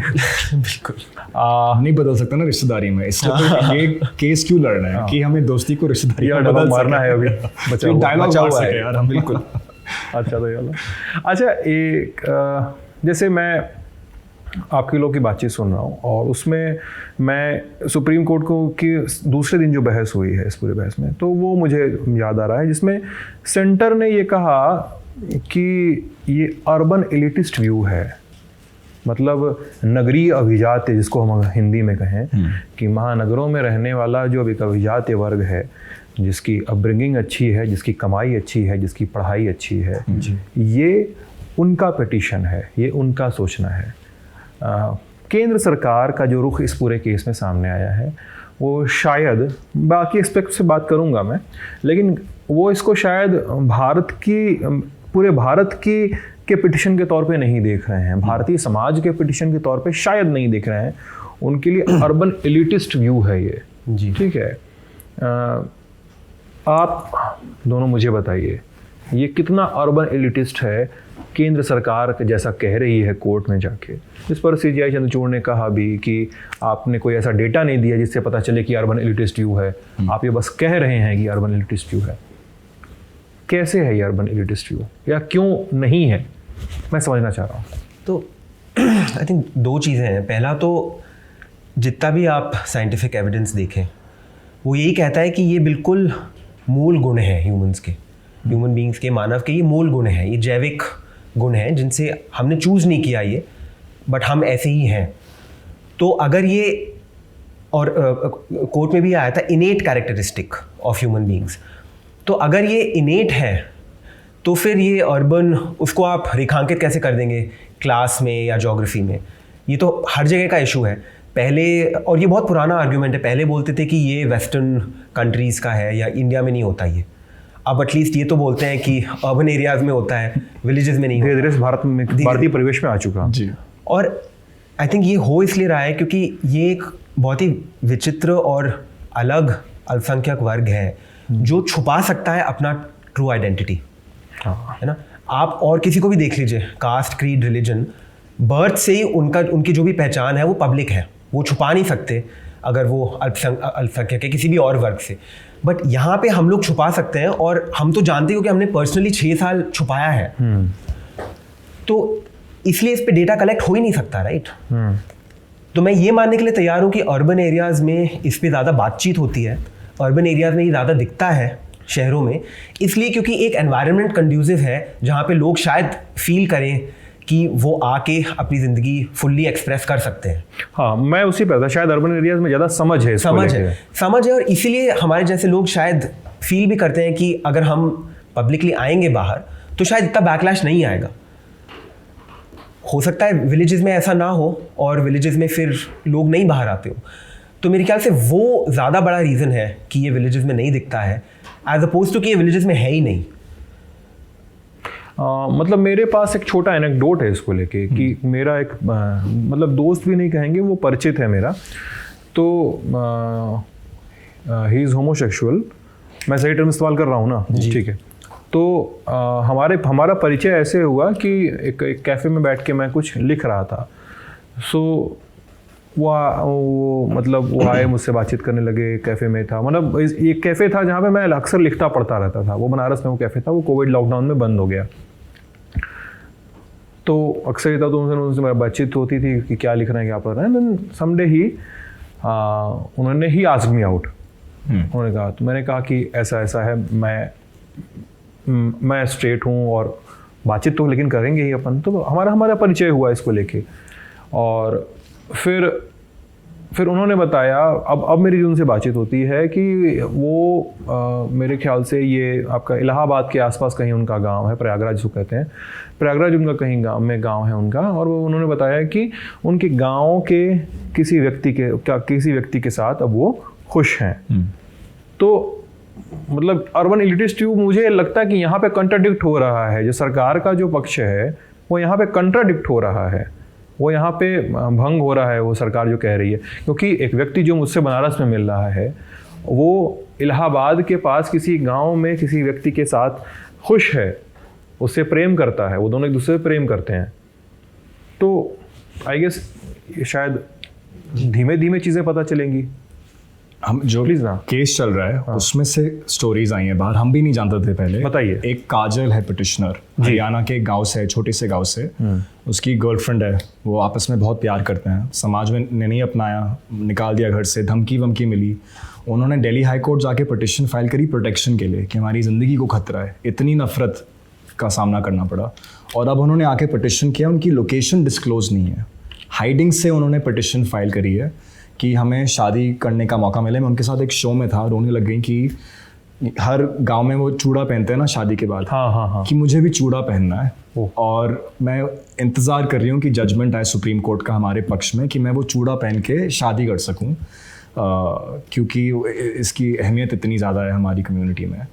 और ये भी मतलब छोटे से गांव से हैं, तो जो अगर आपको कुछ दिख रहा नहीं है इसका मतलब ये नहीं कि वो है नहीं, इसका मतलब यही है कि उसको दबाया जा रहा है। और जैसा कोटिया ने कहा, इसका हमारा इस पर इतना ही काबू है जितना मेरे अपने बालों के रंग पर काबू है, मेरी आंखों के रंग पर काबू है। मुझे ईश्वर ने इसी तरह बनाया है और इसी तरह ये इंसानियत की बात है। ये गांव शहर, अंग्रेज़ी, अर्बन रूरल की बात है ही नहीं। और इसलिए इसको जब थोड़ी ऑक्सीजन मिलेगी, इसको थोड़ी आप इसको सम्मान देंगे, इनको अपनाएंगे, तो और लोग निकलेंगे। वो बस छुपे हुए हैं डर के मारे और अंदर ही अंदर इनको ये बात खाई जा रही है। और सोच भी नहीं सकता मैं उन पर क्या बीतती होगी। हमें तो कम से कम ये वातावरण मिला है कि हमें लोग अपना रहे हैं। वो छोटे शहरों में मतलब इतना डर के बैठे होंगे। और हमारी पिटिशन सुनने के बाद हमें इतने लोगों ने खत लिखे हैं, वीडियोस भेजी हैं, आते हैं ऐसे बहुत सारे वीडियो मैसेज आते हैं, बहुत ईमेल आते हैं, हाँ। अपनी वीडियो रिकॉर्ड कर करके कि हम आपको बता नहीं सकते, हम इतने डरे हुए हैं, यहाँ पे कोई समझता नहीं है। हमें जब एहसास हुआ तो हमने इंटरनेट पे पढ़ना शुरू किया कि हमारे साथ क्या हो रहा है, कि हम ऐसे हमें भगवान ने इस तरह बनाया है। पर बहुत डर है कि हम किसी को बताएंगे तो अपनाएंगे नहीं शायद, तो या क्या अपराध हो उनके साथ। बिल्कुल बिल्कुल। तो ये इसका मतलब ये नहीं। और दूसरी बात, ये जो कहते हैं ना कि ये भारतीय परंपरा नहीं है, ये तो बाहर से आई है, वेस्टर्न कल्चर है। मैं हमेशा जब भी किसी वाद में जाता हूँ, जब मीडिया वाले करते हैं, मैं हमेशा बोलता हूँ दरअसल भारतीय संस्कृति के पक्ष में तो मैं बोल रहा हूँ, हम बोल रहे हैं। बाकी ये हुआ क्या, आप जितने खजुराहो के मंदिर देख लीजिए, हमारे ग्रंथों में मतलब जितनी कहानियाँ देख लीजिए। मोहन भागवत ने कहानी बताई अभी महाभारत की भी, जब उन्होंने इसके पक्ष में थोड़ा बोला कि दो जनरल थे, आपस में बहुत प्यार करते थे और उनको जब एक को पता चला कि शायद दूसरे की मौत हो गई, अफवाह फैला दी, तो उसने खुदकुशी कर ली नदी में डूबकर, और दूसरे वाले ने भी खुदकुशी कर ली। और इसी तरह उन दोनों जनरल्स को मिटाया गया, कौरव की तरफ से लड़ रहे थे। कि दरअसल हमारी संस्कृति में हमेशा से था। हुआ ये कि अंग्रेज आए, अपनी परंपराएं लाए यहाँ पर, हमारी खुली सोसाइटी देखकर उनको बहुत मतलब सदमा पड़ा कि क्या है ये, हम ऐसे नहीं हैं। उसको दबा के कानून पास करके, क्रिमिनलाइज करके, वो जो 377 सेक्शन था वो अंग्रेज का ही सेक्शन था। और चले गए और हमारी परंपराएं टूट गई, संस्कृतियाँ टूट गई। हमारी इतनी कहानियाँ, ये लॉर्ड अयप्पा की कहानी जो अभी इसका लिटिगेशन हुआ था, जो विष्णु और शिव मोहिनी के अवतार में, बिल्कुल हमारे यहाँ तो ये कहानियाँ चलती आ रही हैं। तो ये ना तो शहरी गांव वाला मामला है, ना तो भारतीय वेस्टर्न वाला मामला है, ये इंसानी मामला है। और हमारे समाज में इसको हमेशा से अपनाया गया है और इसको बहुत प्यार दिया गया है। और एक तरह से वो कहते हैं ना डीकॉलोनाइजेशन, कि जैसे अंग्रेजी थोप के चले गए तो धीरे धीरे अंग्रेजी हटाने की कोशिश की जा रही है समाज में, या कुछ और जितनी भी उनकी परंपराएं थी, ये कानून थे, उनको ये वही जंग है कि हम अपनी भारतीय संस्कृति वापस ला सके अपने समाज में। तो ये कोई अर्बन का कोई इसका सवाल ही नहीं है। और इस पे मेरे ख्याल से जो आप धर्म को लेकर जो बहस है, इस पे एक किताब है छोटी सी, मेरी ख्याल से पतली सी किताब है, और वो मुझे लगता है हिंदी में भी उपलब्ध है। देवदत्त पटनायक की किताब है, धर्म और समलैंगिकता। उन्होंने कई सारे एनेक्डोट्स बताए हैं कि हिंदू धर्मों में या तमाम धर्मों में समलैंगिकता और इन चीज़ों को लेकर क्या क्या कहानियाँ हैं और क्या क्या किंवदंतियाँ मौजूद हैं। छोटी सी किताब है, पढ़ी जा सकती है। देवदत्त पटनायक हम लोग के यहाँ आए थे गेस्ट में न्यूज़ रूम में, तो उसकी रिसर्च के दौरान मैंने वो किताब पढ़ी थी उसके पहले। कोर्ट रूम में क्या स्थिति रहती है, सुप्रीम कोर्ट में कोर्ट रूम में क्या स्थिति रहती है? आप दोनों लोग जाते हैं? जी जी, अभी तक तो ये तो वापस जाने वाला था पढ़ाई के लिए, पर इसको इतना फोमो कहते हैं ना कि इतना फोमो हुआ कि सुनने वाली थी कि बहस, इसने कहा नहीं मैं तो चेंज कर रहा हूँ फ्लाइट्स, मैं तो पूरा देख के जाऊँगा। तो ये भी रोज़ आ रहा है, मैं तो सीधा कोर्ट से आ रहा हूँ। तो कोर्ट में क्या होता है?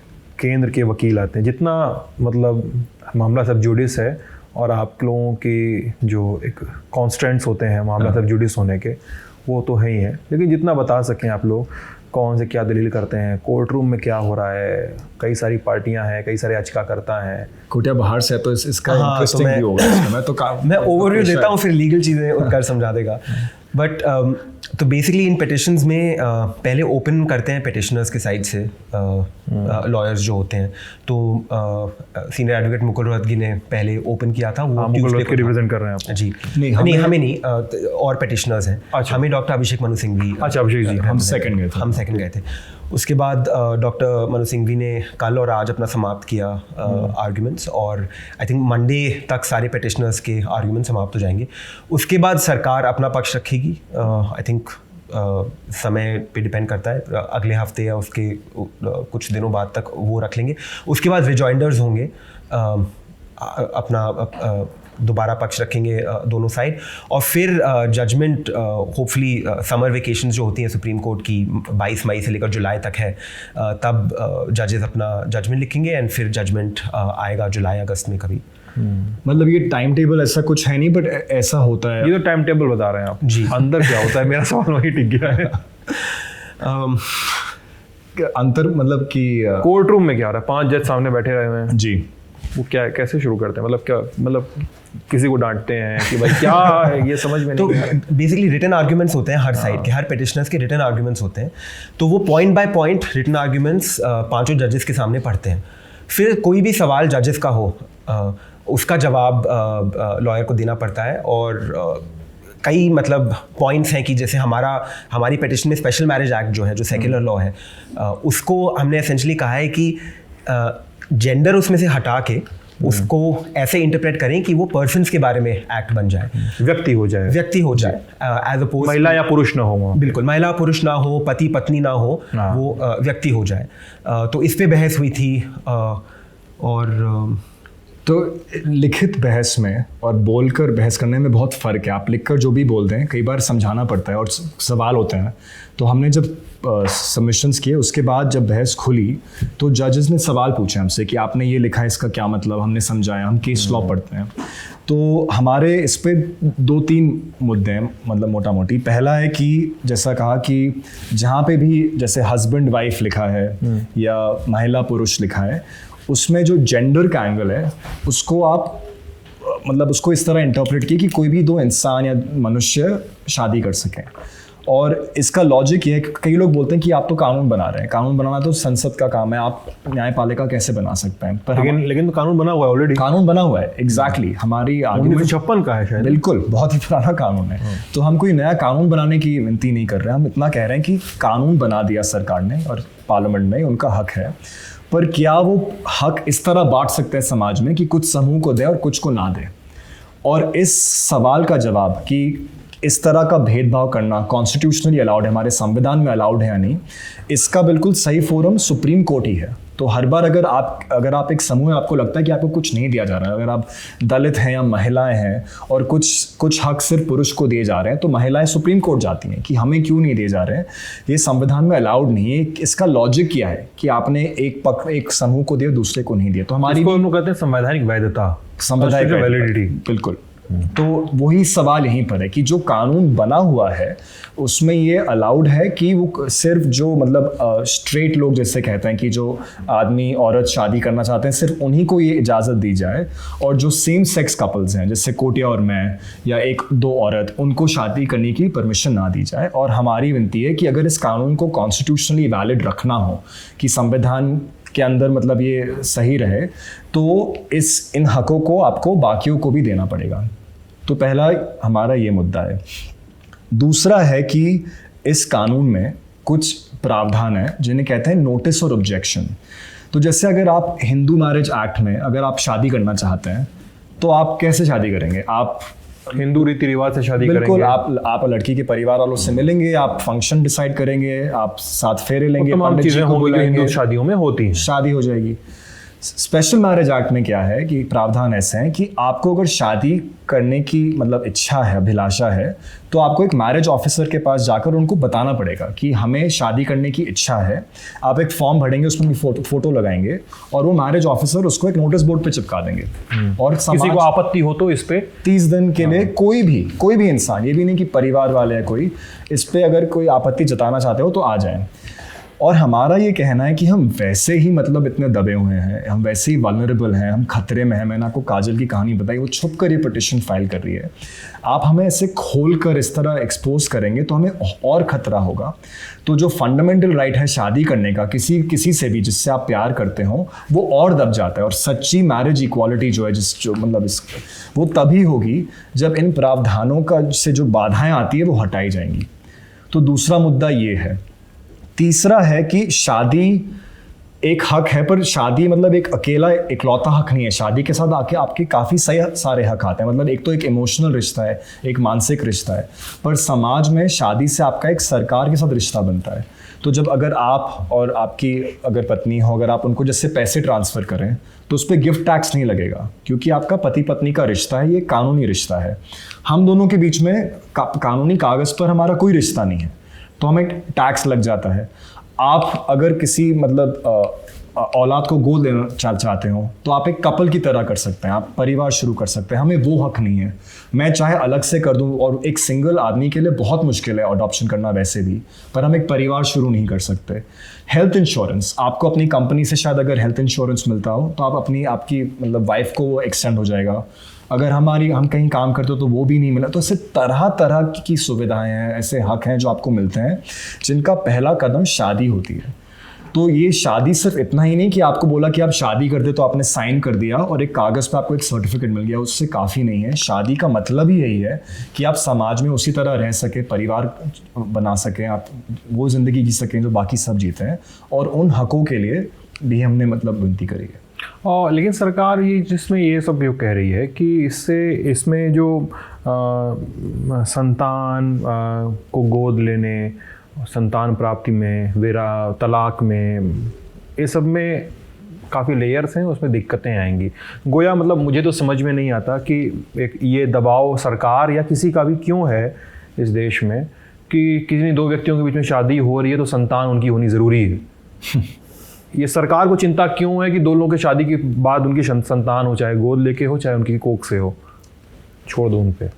जी, और लेकिन आज ही पता लगा कि इंडिया की पॉपुलेशन अब सबसे ज़्यादा हो गई है दुनिया भर में। तो ऐसा नहीं है कि लोगों की कमी है कुछ। हाँ, मतलब ऑब्वियसली जो भी है, लेकिन वो जो दो लोगों ने विवाह किया है या विवाह करना चाहते हैं वो उनका अपना फैसला है। सरकार क्यों किसी को कह रही है बच्चे पैदा करने की दिक्कत होगी। लेकिन सरकार का ये कहना कि इसमें इन सब चीज़ों में प्रॉब्लम्स आएंगी, सरकार ये कह रही है। What do you think? देखिए, पहली बात तो ये मानना कि आप शादी बच्चे पैदा करने के लिए करते हैं, मतलब ऐसे बहुत लोग हैं जो बच्चे पैदा नहीं कर सकते। क्या उनको शादी करने का हक नहीं होना चाहिए? ऐसे बहुत लोग होते हैं जिनकी सिर्फ एक ही माँ होती है या एक ही पिता होता है, क्या उनका परिवार में होने का हक नहीं है? तो ये बहुत प्राचीन सोच है, आजकल लोग ऐसे नहीं सोचते हैं, समाज बहुत बदल चुका है। दूसरी बात ये जो सोच है कि मतलब अगर एक हस्बैंड वाइफ है, एक आदमी औरत है, तो उससे जो परिवार बनता है और उससे जो वातावरण बनता है वो बच्चों के लिए बेहतर है। इसमें कोई मतलब आप जितनी भी रिसर्च देख लीजिए, इस बात में कोई दम नहीं है। और ऐसा थोड़ी ना कि आप आदमी और औरत किया और मतलब परिवार खुशी खुश हो जाएगा। ऐसे कई परिवार होते हैं जहाँ पे बहुत कलेश होता है, बहुत झगड़े होते हैं। देश में डोमेस्टिक वायलेंस किस्से हैं, आज मैरिटल रेप के किस्से हैं। बिल्कुल, और इसको बहुत सारे लोग समझते नहीं हैं। बिल्कुल, आज जज ने एग्जांपल दिया कोर्ट में कि मतलब पीकर आकर मतलब पीटते हैं बीवियों को। तो ये काफ़ी थोड़ी ना कि आप हस्बैंड और वाइफ हो गए तो मतलब परिवार खुश हो जाएगा। प्यार होना ज़रूरी है, मैं समझता हूँ। और आप खुशी मतलब वाला जीवन परिवार कैसे बनाएंगे कि प्यार होना ज़रूरी है, एक दूसरे का मतलब सपोर्ट करना ज़रूरी है कि आप खुशी खुशी रहें। और मैं समझता हूँ कि हमें भी वो गुण हैं। ऐसे कौन से गुण हैं जो एक परिवार में हो कि जस्ट सिर्फ हस्बैंड वाइफ हो, जो हमें बता दें, शायद हम भी वो गुण पालें। तो बस इतनी सी बात है कि एक्चुअली लोगों को वो एक्सपोजर नहीं, उन्होंने देखा नहीं है ऐसे परिवार जो दो मतलब उसमें दो लड़के हों या दो लड़की और वो परिवार शुरू कर रहे हैं, वो बहुत खुशी खुशी रह सकते हैं। सबसे ज़रूरी बात है कि खुशी से रहना चाहिए।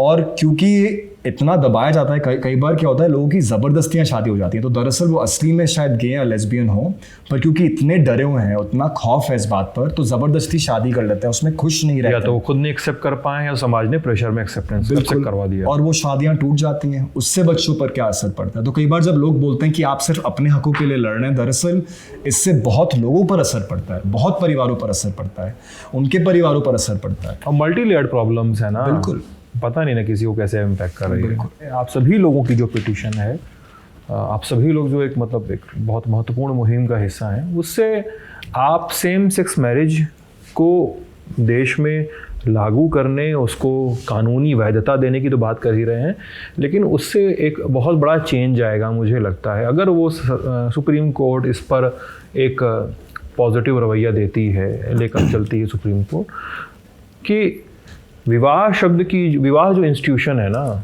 उसकी थोड़ी सी, उसका थोड़ा स्ट्रक्चर चेंज होगा कॉन्स्टिट्यूशन में। मतलब अभी जो आप कह रहे थे हस्बैंड एंड वाइफ, पति और पत्नी,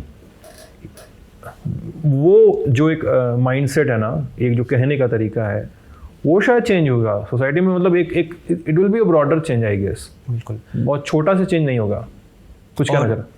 हाँ, मैं ये कह रहा था कि जैसे उत्कर्ष भी बोल रहा था कि काफ़ी जो ये थिंकिंग है कि बच्चों का क्या होगा अगर समलैंगिक कपल और बच्चों को अडॉप्ट करते हैं, उनकी मानसिक प्रवृत्ति कैसे होगी, ये है वो आर्गुमेंट। ये सारे जो आर्ग्यूमेंट्स हैं मेरे ख्याल से काफ़ी हद तक ये इसलिए हैं क्योंकि लोग परिचित नहीं हैं समलैंगिकता से। उन्होंने ये उनके डे टू डे में, रोज़मर्रा की ज़िंदगी में उन्होंने नहीं देखा कि उनके कोई दोस्त हों जहाँ पे समलैंगिक लोगों के बच्चे हैं। एंड आई थिंक जब कोर्ट ऐसा निर्णय लेता है, जब 2018 में भी कोर्ट ने निर्णय लिया कि 377 डिक्रिमिनलाइज हो जाता है, एक कॉन्वर्जेशन जनरेट करता है, जैसे हम लोग और आप ये बात कर रहे हैं इस बारे में, तो आई थिंक एक परिचय होता है जिससे फिर सोसाइटल चेंज होता है, वो धीरे धीरे होगा। बट आई थिंक जो कोर्ट ने कोर्ट के अर्जी की वजह से जो एक बातचीत चालू हुई है, मुझे लगता है कि इसका भी एक बहुत पॉजिटिव प्रभाव पड़ेगा सोसाइटी पे और हमारी कम्युनिटी पे खास दौर तक। वो कहते हैं ना, कानून और समाज में वो एक चोली दामन का रिश्ता एक तरह से, कि कभी कभी कानून समाज से आगे रहता है, कभी कभी समाज कानून से आगे रहता है। और इस मुद्दे पर कानून थोड़ा आगे है और समाज धीरे धीरे बदल रहा है। तो जैसे हम बात कर रहे थे कि दोस्ताना कल होना हो टाइप पिक्चर बनती थी, उस पर मजाक उड़ाया जाता था, आजकल आपको पिक्चरें दिखती हैं जिस पे, जैसे कपूर एंड सन्स एक पिक्चर थी, उसको बड़ी खूबसूरती से दिखाया गया, एक परिवार ने इससे मतलब इसका कैसे सामना किया। OTT प्लेटफॉर्म्स पर एक मेड इन हेवन शो था, एक क्लास करके शो है, बड़ी खूबसूरत कहानियाँ दिखाई गई हैं और लोग देख के फिर उनसे थोड़ा रिश्ता बनता है, उन कैरेक्टर से लगता है कि यार इनकी कहानियाँ तो हमारी कहानी की तरह है। मेरे कई सिंगल दोस्त बोलते हैं कि यार एक्चुअली हमें तो प्यार ढूंढना आसान, हमारी दोस्त बोल रही थी, वो गाना है श्रीदेवी का ना कि हर किसी को नहीं मिलता यहाँ प्यार ज़िंदगी में, मुश्किल नहीं है प्यार मिलना। और यहाँ पे ऐसे लोग हैं जिनको मतलब लकी हैं कि प्यार मिल गई, मोहब्बत मिल गई। तो शायद पीली रंग की साड़ी में समुद्र के किनारे हो, ऐसा मुझे ध्यान आ गया। आपको ज़्यादा याद है। पर हाँ, तो मैं इसलिए यही समझता हूँ कि जितना ये खुलेगा, जितना लोग और कहानियाँ देखेंगे और उनको एहसास होगा कि इसमें कुछ फ़र्क नहीं है, बिल्कुल वैसी ही कहानियाँ हैं, वैसी ही मोहब्बत करते हैं, वैसे ही लड़ते झगड़ते हैं और हमारी तरह है और ये हमारी कहानी हो सकती है। और जिस तरह कानून कह रहा है कि पति पत्नी औरत आदमी को भूलकर दो इंसानों को देखा जाए, वैसे भी समाज धीरे धीरे वैसे ही देखेगा कि ये जो कहानी है ना, लव स्टोरी, एक्चुअली इससे फ़र्क नहीं पड़ता कि ये दो आदमियों के बीच में, दो औरतों के बीच में लव स्टोरी है। क्या आप लोगों को लगता है कि समाज और परंपरा जो है कोई सेट वैल्यू है? मतलब एक कांस्टेंट सेट कर दिया गया तो वैसा ही रहना चाहिए, या वो सब कुछ के साथ इवॉल्व रहता है? जैसे मैं बहुत सी चीज़ों पर मैं सोच सकता हूँ, मैं साइंस पढ़ा हूँ, ठीक है, जेनेटिक्स पढ़ाया गया अपने को, और जेनेटिक्स में समझदारी नहीं है। साइंस का मतलब 2+2 4 ही होगा। 2+2 4 के बाद आपको सोच भी सकते हो, इतनी इजाज़त देता नहीं है आपको साइंस। प्रॉब्लम है ये, मेरे ख्याल से प्रॉब्लम है। तो जेनेटिक्स में XX है और XY, अभी जो थोड़ी देर पहले हम लोग ऑफ द कैमरा डिस्कशन कर रहे थे, वहीं पे यह बात जा रही है। बिल्कुल। तो सब कुछ बहुत इवॉल्व होना पड़ेगा मेरे ख्याल से, समझदारी इस दिशा में बढ़ने के लिए लोगों की। बिल्कुल, आई थिंक, और इवॉल्व हो भी रहा है। तो जब जैसे कपूर एंड सन्स है या एक मेड इन हेवन शो आया था अमेज़ॉन पे, तो मैं बड़ा कॉशियसली देख रहा था कि मम्मी पापा देख रहे हैं ये शो, इनका वो क्या लोग रिएक्शन रहेगा। तो मैंने मम्मी को कहा कि आप ये देखो, मैं उस समय बाहर था, मैंने मम्मी को फ़ोन किया कि आप ये शो देखो, अच्छा लगेगा आपको। और आई थिंक 1-2 दिन में मम्मी ने पूरा देख डाला। फिर मैंने दीदी से रिपोर्ट मांगी कि क्या था रिएक्शन क्या था। और तो मेरे तो पर्सनल लाइफ में ये जो चेंज हो रहा है through OTT platforms, magazines, newspapers, इसमें बस इसकी बातचीत हो रही है, तो वही व्यूज़ इतना चेंज कर सकता है और कर रहा है कि बिल्कुल सेट तो हो ही नहीं सकती, ये वैल्यूज सेट हो ही नहीं सकती है। और मैं सोचता हूँ कि कुछ चीज़ें, इसका मतलब ये नहीं कि परंपरा ही सब परंपराएं बदल जाएंगी। कुछ परंपरा हैं जिनको बरकरार रखते हुए आपका जो अस्तित्व है उसको बरकरार करते हुए भी आप बदल सकते हैं। तो एक ज़माने में बाल विवाह हुआ करता था, छोटे बच्चों की शादी हो जाती थी, इसका मतलब बंद किया ना हमने, बिल्कुल शादी की परिभाषा कोई जमी हुई थोड़ी ना है, हमने उसको कानून पास किए, चेंज किया। इसका मतलब ये नहीं कि हम अपनी संस्कृति के खिलाफ चले गए, हमें एहसास हुआ कि ये जो पार्ट है, ये गलत है, ये सही नहीं है, बाकी सबको बरकरार रखते हैं, इसको बदल देते हैं। और उसी तरह जैसे औरतों के हक थे, नहीं मेरी मम्मी मैं जब छोटा था तो एक ऑफिस में काम करती थी, तो बड़ी चर्चा होती थी घर में, लोगों को बड़ी तकलीफ होती थी कि बताइए काम करती है, घर पे नहीं है, बच्चे बिगड़ जाएंगे। बच्चे बिल्कुल ठीक ठाक निकले, तो मैं तो ये मानूंगा। तो अच्छी बात है, निकले आप ठीक ठाक। तो ये इसका मतलब लोगों को डरना नहीं चाहिए कि कुछ चीज़ें बदल रही हैं, इसका मतलब कि हम अपना अस्तित्व ही खो बैठेंगे। इसका मतलब इतना ही है कि हम वो चीज़ें बदलेंगे, और इसी में ही मेरा मानना है एक समाज की जो एक ताकत है वो तभी आती है कि आप आगे बढ़ सके, आप प्रगति कर सके, अपने बाकी आइडेंटिटीज़ को बरकरार रखते हो, और वही हो रहा है इसमें। इसका मतलब ये नहीं कि समाज बिखर जाएगा, सारे रिश्ते टूट जाएंगे। इसका मतलब यही है कि एक पहलू जिसको दबा के रखा हुआ है वो थोड़ा खुलकर खिलेगा। अग्री। मैं अभी तो वो बहसें बीत चुकी हैं जब 377 की डिक्रिमिनलाइजेशन के समय आई थी, जब सरकार ने कहा था कि समलैंगिक संबंधों से STDs बढ़ेंगी, सेक्सुअली ट्रांसमिटेड डिजीजेस बढ़ेंगी या फैलने की संभावना ज़्यादा है। याद ध्यान होगा आपको? जी जी, अगर मैं गलत नहीं हूँ तो। नहीं। तो मतलब सरकार तब से लेकर अब तक एक कंजर्वेटिव अप्रोच पे है इसको लेकर, इसको रूढ़िवादी ख्याल जिसको हम लोग हिंदी में कहेंगे। सरकार काफ़ी कंजर्वेटिव तरीके से सोच रही है। क्या सरकार ओपन नहीं होना चाह रही है? सरकार के रवैयों को आप लोग कैसे देख रहे हैं? देखिए, ये तो सरकार से सवाल पूछना चाहिए कि उनका ये रवैया क्या है और क्यों है। नहीं, मतलब इसलिए सवाल मैं आपसे इसलिए पूछ रहा हूँ कि आप सरकार से भिड़े हुए हैं इस समय। मैं इसलिए पूछ रहा हूँ। भिड़े हुए नहीं हैं, वार्तालाप कर रहे हैं, कानूनी न्यायपालिका सरकार भिड़े हुए थे, देखिए इसको थोड़ी देर में इजी। देखिए, पता नहीं उनके क्या पॉलिटिक्स है, उनके क्या सोचने का तरीका है, क्या सोचने का तरीका है, क्या ऑडियंस है, तो वही बेहतर जाने। बट कई आर्ग्यूमेंट्स थे ये कि STDs का, अभी भी ये बोला था कि सोशल स्ट्रक्चर बिल्कुल टूट जाएगा।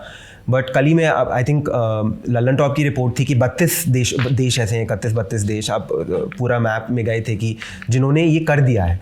अब फैमिली, परिवार एक ऐसी चीज़ है जो सिर्फ इंडिया में प्राइम इम्पोर्टेंस पे नहीं है, वो हर जगह परिवार, आप जाएं अमेरिका में जाएं, यूरोप में जाएं, कहीं और जाएं, परिवार is central to society everywhere.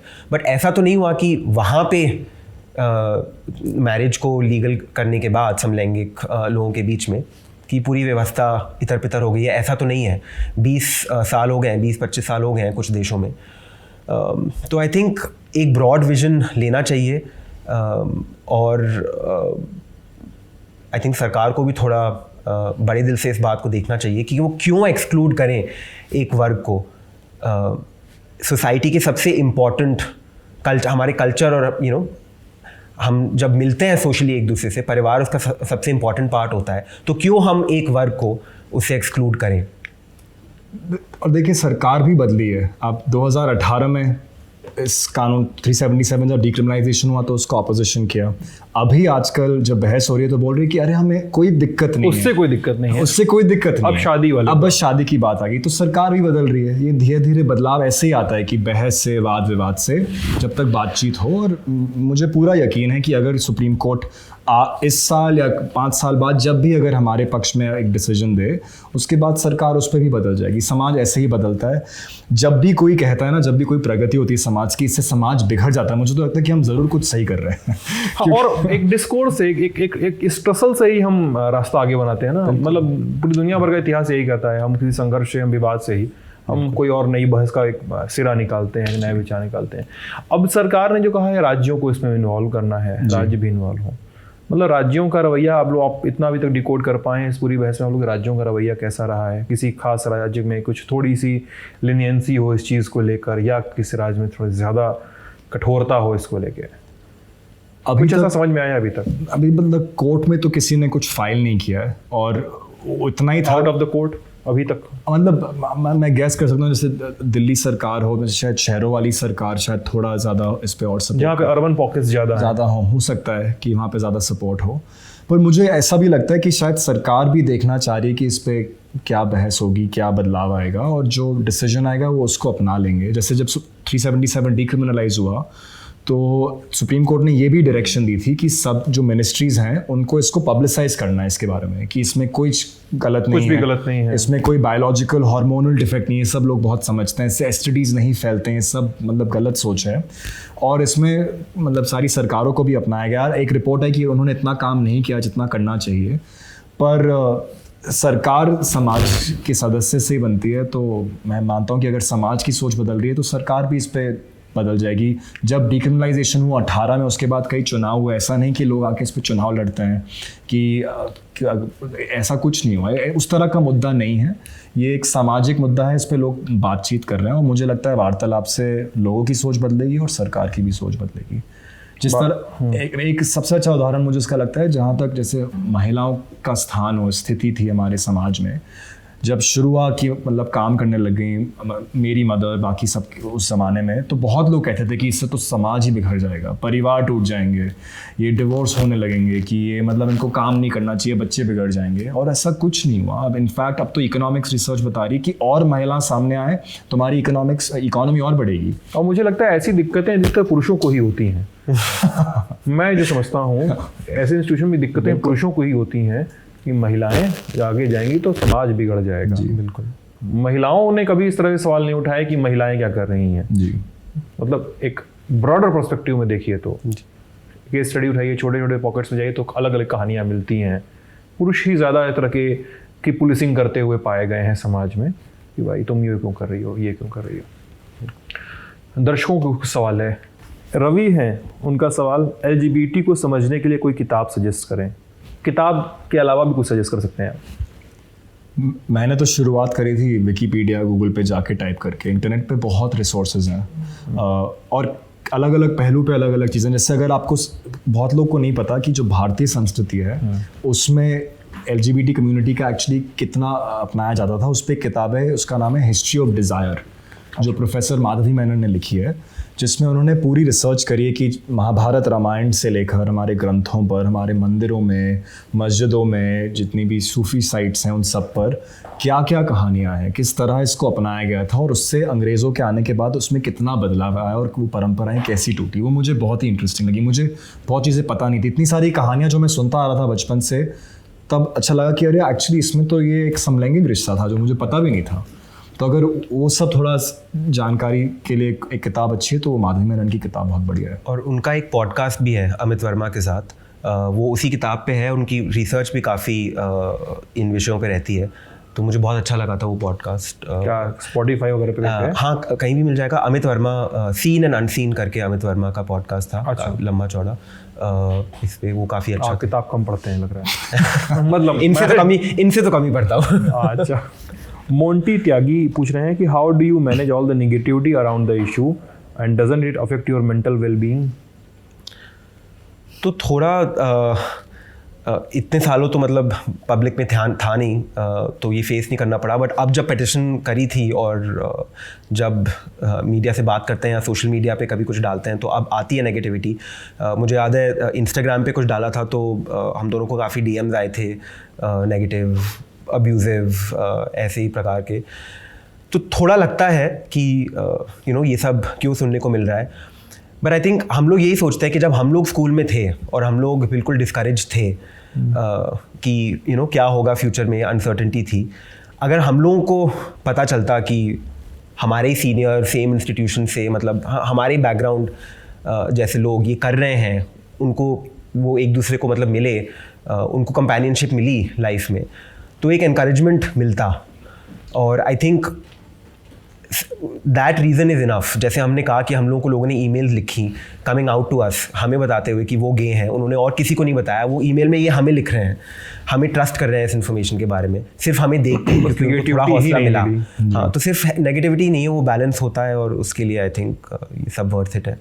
मैं ये भी सोचता हूँ कि एक्चुअली जब कोई इस तरह की नफरत दिखाता है ना, तो मैं थोड़ा जज नहीं करता हूँ, क्योंकि मुझे लगता है जब मैं छोटा था तो मेरी भी सोच ऐसी थी। मैं शायद सेक्सिस्ट था, कास्टिस्ट था, सब, क्योंकि आप समाज में पले बड़े हैं तो आप वही चीज़ें पिकअप करते हैं। और गलत नहीं है कि आपने पिकअप किया अपने समाज से, अगर गलत यह है कि आप उसको बदलने की कोशिश नहीं करते हैं, क्योंकि आपको उसको अपने सिस्टम से धीरे धीरे निकालना पड़ता है। हम सब सेक्सिस्ट रहे हैं, मतलब गलत चीज़ें सीखी हैं समाज से, और उसको अनलर्न करना एक बहुत ज़रूरी प्रोसेस है।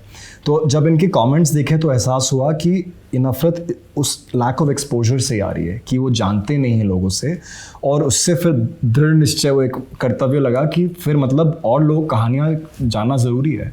और इसलिए थोड़ा और मतलब आत्मविश्वास बढ़ता है कि इसको शायद और करने से थोड़ा फ़ायदा है, कि शायद हमारी कहानी सुन के सोचेंगे कि अरे तो गली वाले दोस्त हो सकते हैं हमारे, मतलब उसकी तरह है, मतलब कि हम कोई अलग नहीं है, कोई अलग प्राणी नहीं है, हम आपकी तरह ही है।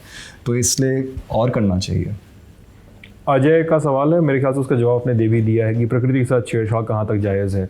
सब कुछ जितना प्राकृतिक है उतना सब कुछ प्राकृतिक है, उसमें कोई अलग नहीं। आपने बताया था कुछ देर पहले। जी, मतलब इस पे मेरा इतना ही काबू है, जैसे मैंने कहा, जितना मेरा अपने बालों के रंग पर है। ये ही अगर मैं इसके खिलाफ जाऊं तो मैं प्रकृति के खिलाफ जा रहा हूँ। मतलब जितना मेरे सेक्सुअल ओरिएंटेशन पे काबू होगा उतना आपके सेक्सुअल वो उतना ही प्राकृतिक है। कभी जब ये लोग बोलते हैं, मैं सोचता हूँ तो क्या आपके कहने का मतलब कि आप चुनकर अगर चाहे तो बदल सकते हैं? नहीं ना। जिस तरह आप लड़कियों की तरफ आकर्षित हैं और ये सोच के एक दिन नहीं चुन सकते कि अब आज लड़कों की तरफ आकर्षित हैं, उसी तरह मैं भी अब मजबूर हूँ कि मैं लड़कों की तरफ आकर्षित हूँ और मैं नहीं हो सकता, तो मैं क्या करूँ? मैं इसी तरह बनाया गया हूँ।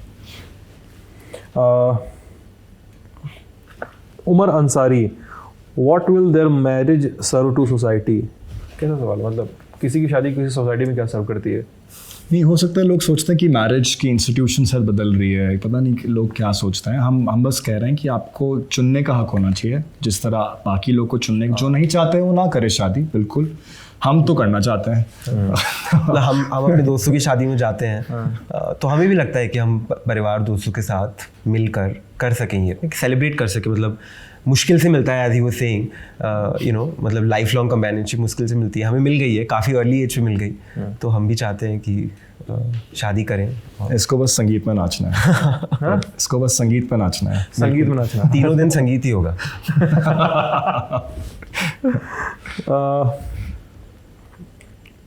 खुशबू, सॉरी एक तो छपा गलत है, नहीं, हाँ, आरजे सैम का सवाल है, ऐसे कपल अगर तलाक लेते हैं तो क्या होगा? उसी की तो लड़ाई है।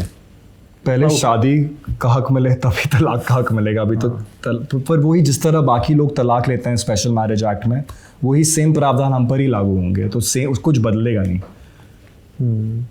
शिवांग का सवाल, यदि समलैंगिक युगल बच्चे को गोद लेते हैं तो क्या उस बच्चे की मानसिक स्थिति पर कोई दबाव नहीं बनेगा जब वह समाज के अन्य बच्चों को देखेगा कि उनकी परवरिश उनके माता पिता के साथ हो रही है?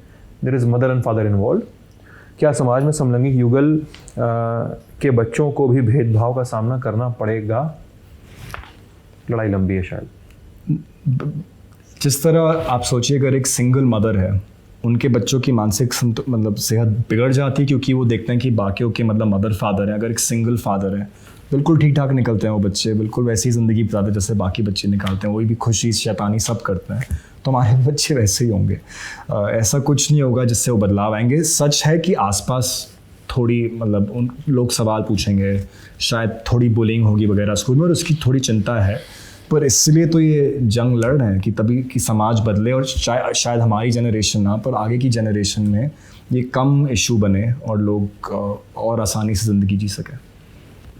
Manish Kumar, what makes you feel that you attracted to the same gender? काफी ये तो घुमावदार सवाल हो गया, क्योंकि मतलब कोई जवाब है नहीं इसका। उनसे पूछिए what makes you feel that you're attracted to the opposite gender and what same thing happens to us. इस देश में बहुत कुछ हो रहा है, जैसे जो युगल, जो कपल समलैंगिक नहीं है, जो पति पत्नी की अगर अवधारणा में, शादी की अवधारणा में बात करें, तो उनके बच्चे भी बुलिंग के शिकार होते हैं, उन घरों में भी वायलेंस होते हैं। ऐसा नहीं है कि एक जनरल केस है, उन घरों में भी दिक्कतें हो रही, उन घरों में भी तलाक हो रहे हैं, उन घरों में भी तमाम दिक्कतें हो रही। ये जेंडर की बहस तो है ही है, एक इंस्टीट्यूशन की भी बहस है। हमको एक समाज के रूप में अगला कदम क्या लेना है, हमारे देश की सबसे ऊंची अदालत इस पे बहस कर रही है।